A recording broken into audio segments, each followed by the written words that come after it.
नमस्कार दोस्तों आज मैं आपको 12वें भाव के बारे में बताऊंगा कि 12वें भाव में क्या क्या चीज़ें आती हैं या किन किन चीज़ों को 12वां भाव इंडिकेट करता है और इसको हम प्रयोग कैसे करेंगे। तो तीन मेन चीज़ें होंगी इसमें। एक तो बॉडी पार्ट होगा और एक जो है इसमें रिलेशन होंगे और इसमें जनरल चीज़ें होंगी। तो इसमें जो रिलेशन है जो 12वें भाव में वो है गुप्त शक्ति, हिडन एनिमी। हिडन एनिमी मतलब जो उसको आपको पता नहीं, सामने तो बड़ी दोस्ती की बात करता है लेकिन वो पीठ पीछे आपको छुरा घोंप सकता है और उसके मन में आपके प्रति जहर हो सकता है। आप उसको जानते हो सकता है आपको नहीं भी आप उनको जानते हो, वो जलता हो आपसे किसी भी रीजन से, गॉड नोस, भगवान जाने। इसके साथ जो इसमें बॉडी पार्ट है वो है आइज। अब इसमें आइज में क्या है कि वैसे तो दूसरा भाव आइज या आंखों का है, लेकिन जब हम लेफ्ट और राइट आई की बात करते हैं तो बाएं जो आंख है लेफ्ट आई वो 12th हाउस में आ जाती है। तो मेल की लेफ्ट आई ले लेते हैं और फीमेल की राइट आई ले लेते हैं, ऐसा माना गया। और वैसे इन जनरल जैसे बॉडी पार्ट हो गया तो एक फीट है, तो इस तरह से अगर हम फीट मतलब पैर, तो राइट पैर मर्द का और लेफ्ट पैर जो है फिर दूसरे भाव में चला जाएगा, तो फीट या पैर हो गए, चरण। अब जनरल आइट में ये जो चीज है जो 12वां भाव है ये ज्योतिष में बुरा भाव माना गया, तो इसमें सब चीजें बुरी ही ज्यादातर है। तो जैसे हॉस्पिटलाइजेशन,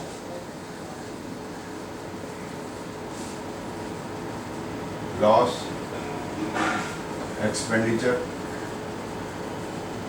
लॉस नुकसान, एक्सपेंडिचर खर्चा। तो क्या इसका बीच में फर्क है कि जैसे आपने कार खरीदी तो ये आपका एक्सपेंडिचर है, कार आप प्रयोग करेंगे। लॉस क्या है, जब वो एक्सीडेंट हो जाएगी जब उस तो वो लॉस हो गया। इस तरह से विवाह हुआ तो उसमें भी खर्चा करते हैं आप, लेकिन जब विवाह ठीक नहीं चला तो वो खर्चा सारा नुकसान हो, नहीं तो कोई खर्चा।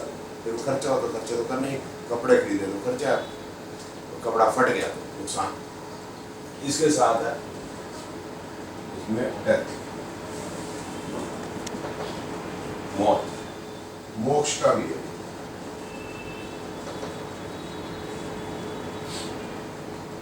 और 12वें भाव में जो चीज आती है वो है लॉन्ग ट्रैवल या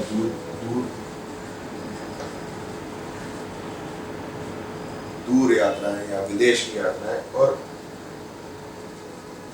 सेटलमेंट इन फॉरेन से।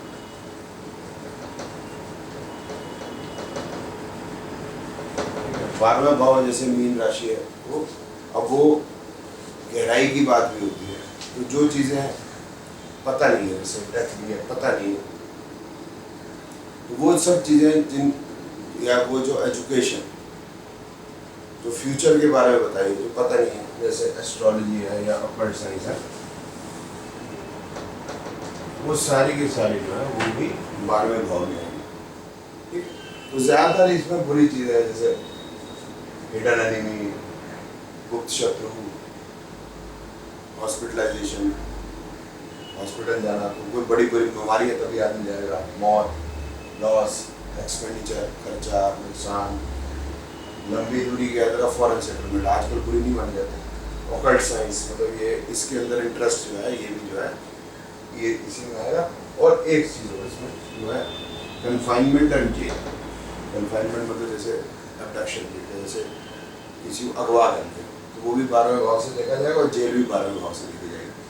लेकिन अब ये जो जब भी ये 12वें भाव की स्वामी की दशा चलेगी या कोई ग्रह 12वें भाव में बैठा होगा, तो इस तरह से प्रेडिक्शन तो हम दे नहीं सकते कि भाई सुने थे कि भाई पहले तो आपका बहुत खर्चा होगा, फिर आप खर्चा होने के बाद आप विदेश चले जाएंगे, फिर जो है विदेश जाके वहाँ सेटल हो जाएंगे, फिर आप हॉस्पिटल में एडमिट हो जाएंगे, फिर आपकी डेथ हो जाएगी, फिर आपको मोक्ष मिल जाएगा।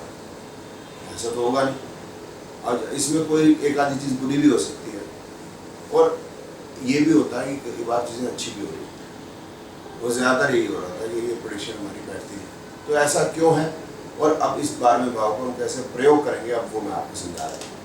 अब जैसे अच्छी बात ले लेते हैं, जैसे एक्सपेंडिचर, खर्चा तो करना ही है। हाँ जी, मेरा भोजन तो उस पर खर्चा, कपड़ा उस पर खर्चा, कार खरीदनी है, प्रॉपर्टी खरीदनी है, सब खर्चा। तो अब जैसे 12वां भाव प्रॉपर्टी और कार कैसे खरीदवाएगा, उस पर कैसे एक्सपेंडिचर होगा, ये समझा देता हूँ। तो चौथा भाव जो है वो प्रॉपर्टी या संपत्ति का, 11वां मिलना और 12वां उसके ऊपर खर्चा। और इसका सिग्निफिकेंट रहेगा साथ में मंगल और शनि की रेखा जो चलती है। इस तरह से व्हीकल खरीदना है तो 4, 11, 12, वाहन खरीदना है तो 4, 11, 12 और शुक्र आ जाएगा।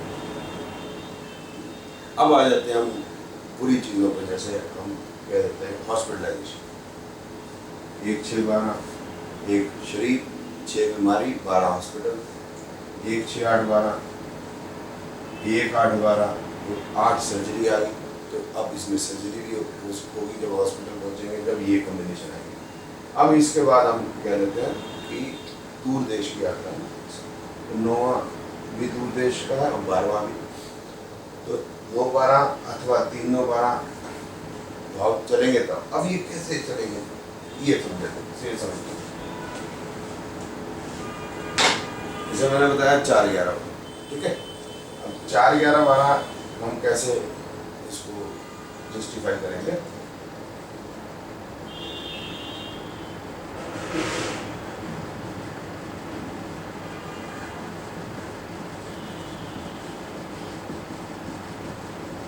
हम जैसे इस जन्म कुंडली जो कैंसर असेंडेंट की है, उसमें जो शुक्र है 4 और 11 भाव का स्वामी है और 12वें भाव में बैठे। तो दशा भुक्ति अंतर में जब शुक्र चलेगा तो वाहन खरीदने का योग बनता है, प्रॉपर्टी खरीदने का भी बनता है। कि अगर कोई ग्रह शुक्र के नक्षत्र में आ गया, शुक्र का नक्षत्र किस किस में होगा, मेष में, सिंह में और सजिटेरियस या धनु। ठीक, इस तरीके से हम अब हेल्थ की बात करते हैं। 1, 6, 12। अब कैंसर की जगह या कर्क लगन की जगह तो दूसरा लगन ले लेते हैं।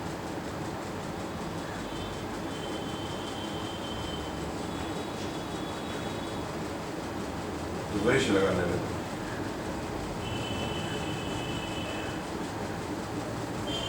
अब शुक्र किस किस भाव का मालिक है, 1, 6 का और 12वें भाव में बैठा है, तो 1, 6, 12 हो गया। तो इसका मतलब ऐसा शुक्र जो वृष लगन का ये बीमारी देगा और बीमारी काफ़ी बड़ी हो जाएगी, क्रॉनिक डिजीज हो जाएगी, जीर्ण रोग हो जाएगा, तो उसको ठीक करने के लिए हॉस्पिटल एडमिट होना पड़ सकता है।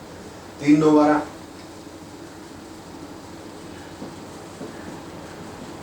मंगल आप देख रहे हैं, ये 12वें भाव का स्वामी है। अगर ये 9वें भाव में आ गया तो 9, 12 होगा। तो वृष लगन में मंगल जो है अगर ऐसा होगा कि वो 9वें भाव में बैठा होगा, तो ये 7, 9 और 12 भाव के फल देगा, तो लंबी दूरी की यात्रा होगी। और कोई भी ग्रह इसके नक्षत्र में होगा तो लंबी दूरी की यात्रा होगी। अब जेल का आ जाता है, तो ये थोड़ा कॉम्प्लेक्स है। तो ये जेल का हो गया 2, 3, 8, 12 जमा राहु केतु की दशा के अंदर में जेल होगी, नहीं तो नहीं हो सकती, क्योंकि यह चीज जो भी है सबसे बुरी चीज बताते हैं। जो जेल जाएगा 8वां इंसल्ट बेइज्जती होगी, 12 तो जेल का है ही। तो 8, 12 जेल ही क्यों कराएंगे, जब आदमी घर से दूर होगा और परिवार जो है तो समस्या में होगा या दुखी होगा। तो 2, 3, 8, 12 राहु केतु ये जेल होगी। और अगर 4 जुड़ गया साथ में तो जेल की जगह ये अगवा होने का होगा। जब 4 क्या होगा, हिडन चीज, मतलब अब ये है तो एक तरह से जेल में, लेकिन ये पता नहीं वो गया कहाँ। तो इसका मतलब उसको कोई ले गया जिसके बारे में अभी जानकारी नहीं है, अब वही बताएंगे कि पैसा कहाँ देना, तो इनको छोड़े। तो छोड़ने की फिर बाद में बात करेंगे। तो ये कॉम्प्लेक्स है, इसको हम जहाँ पर प्रेडिक्टिव एस्ट्रोलॉजी है वहाँ पर देखेंगे। तो इस तरीके से राहु जो 12वां भाव है, इसमें देखना होगा कि उसका स्वामी या उसके अंदर बैठा ग्रह जो है वो किस और भाव से संबंध बना रहा है। उस प्रकार से जितनी भी मैंने चीज़ें लिखी हैं तो उनके रिजल्ट्स कैसे। आशा है ये आपको काफ़ी क्लैरिफाई हुआ होगा 12वें भाव के बारे में। ऐसी मेरी वीडियो देखने के लिए आप मेरा चैनल सब्सक्राइब कर सकते हैं। बहुत बहुत धन्यवाद।